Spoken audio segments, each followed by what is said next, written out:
So the new and final Conjuring movie came out this weekend, and I'm here watching all of the Conjuring movies. And I've already seen The Last Rites, but I'm still trying to watch through all of them before reviewing Last Rites, so I can get a full idea of the rest of the movies as I review it. But in this video, I'm doing The Nun 2, which I haven't seen before. I just didn't see in theaters because I didn't like the first Nun all that much.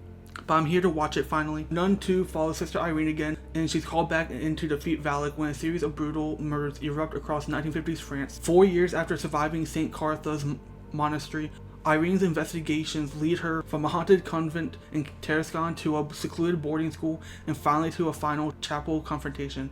Along the way, she teams up with the student nun Sister Deborah and battles Valak's illusions, all while racing to save Maurice, the orphan survivor of the first movie.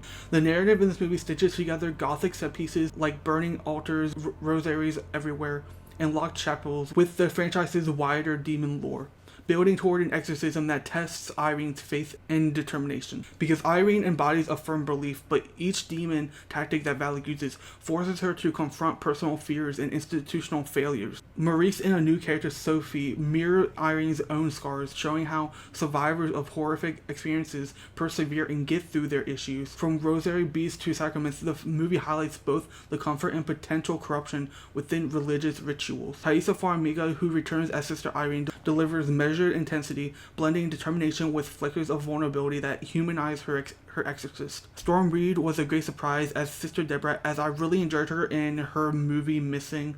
So when I saw she was in this movie as a surprise on screen, I was just more intrigued to watch this. Storm Reid takes Sister Deborah from an upcoming nun in training to an exorcist in training with careful accuracy. Then we have Anna Popplewell as Sophie, who injects raw emotion as the schoolgirl trapped by Valak's schemes. Her screams and resilience amplifies the stakes. Then we have Jonas Bloquet returning as Maurice, and we finally get to see him become possessed by Valak.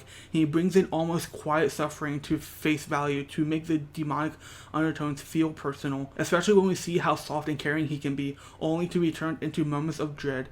His eyes do most of the heavy lifting, with some flickers and blank stares to show you Valak's grip on him, only to become more threatening as Valak in her own form. Michael Chavez leans fully into gothic aesthetics, favoring high contrast lighting and wide, dark corridors to trigger claustrophobia. His pacing balances long, tension-filled build-ups with sudden jump scares, often using lingering camera movements that trap you with the characters. And with the cinematography and score, each shadow feels alive, and every whispered prayer feels heavy. The editing with tight chase sequences, while practical effects like burnt remains and demonic manifestations blend seamlessly with digital enhancements,